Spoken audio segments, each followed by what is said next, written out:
Thanks to everyone who have subscribed. If you have not, please do. And thanks for coming out here. I really appreciate you. 11-year-old boy, also one of them, explain how they carry out attacks. 11-year-old boy, part of the B-boys. You'll be surprised what is currently going on right now in this country. What they are looking for now is children they are recruiting. That's why they go out, they go after the children. They have become soft targets. So they go to schools, they capture these girls, from a very young age, indoctrinate them, sodomize them, and show them a way of life.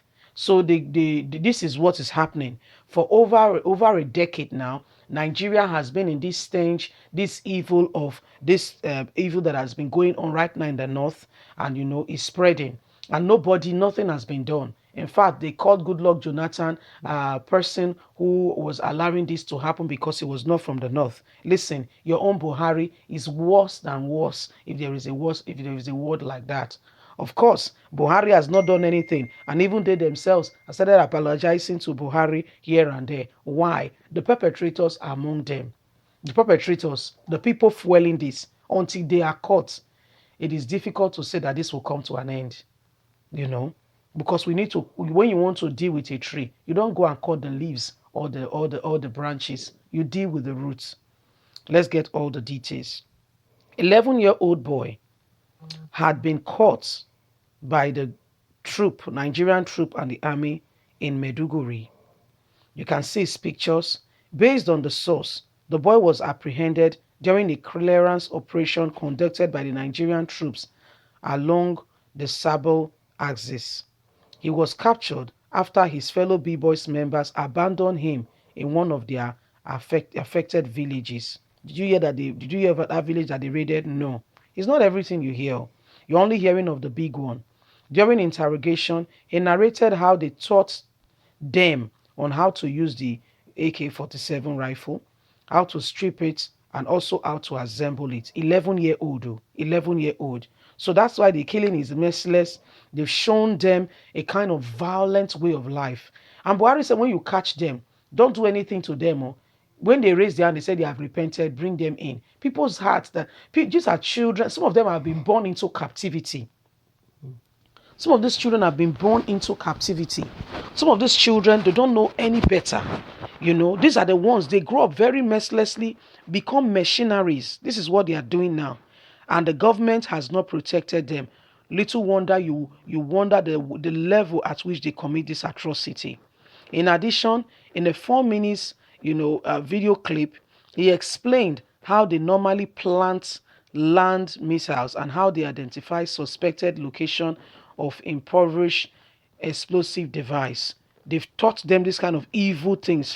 11-year-old that should be in school, having his mental capacity being taxed and stimulated for education on how to become a better person. He further revealed they usually carry out attack with after a brief meeting with their top commander in the bush. So somebody would have talked to them and told them, be merciless, do this, do that, after a brief meeting with their commander.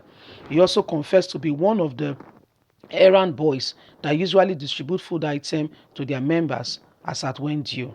Items recovered during the operation include 2 AK-47 rifle, long chain, general purpose machine gun ammunition, 2 commando bombs, 1 knife, their flag, motorcycle silos, bags of food item which contain beans and granules. A 17-year-old girl together with a teenage boy were also rescued from the B-boys. So this is what happened. This is what the boys said, that they will carry out an attack. They will teach them what to do, explain to them, this is what happens in this country, and nobody is watching out for these children. And they say when you catch them, send them abroad. So what do you expect? What kind of life do you think these children are going to live? What do you expect? Look at what they've been taught. They can even kill their own mother, their own father, because they've been taught to be merciless. They've been shown the kind of way of life. And you keep quiet and say Nigeria is moving forward until something is done drastically to alter the course of this. Bring these children and rehabilitate them. Go and check. Some of them are the Amajeris that just roam the streets. People catch them, and they're already posing dangers. And guess what? We presented to you a few days ago. Kano State Governor Ganduje said they don't want Amajari schools to be built or made, in a proper way or stopped. Why? They said because it will mean that the border Nigeria, so you mean Nigerian border is open, that children will be flooding from other neighboring countries, passing through the border and coming into our schools. The problem will continue. So what do you mean? They are marginalists, so you prefer to leave them like that. And it's supposed to be a professor. It's supposed to be someone that is well read. You can tell that the school he went, only God knows. Do you blame him? The standard of education in the north is different from that in the south. There is no thorough education. If he had gone to the north to school, he can use 100 mark of 100 jam score to even study medicine. Where people in the south, if you don't have 260 and above, so you can understand the level of diligence of both kind of students. You see, then he goes to university in the north as well, where he can use 2 credits, 1.5 credit to also study political science. And whether you like it or not, is one of those who agree to come to school. They have to pass him. Then he goes there again to do masters, and he has said he has gotten his master's degree. Then now he's a politician. We know them Nigerian. He wants to do PhD. Somebody is helping him with his thesis and what have you. So I mean, it is what it is. And tomorrow he wakes up to tell you that he's a graduate. So what do you expect? What really do you expect?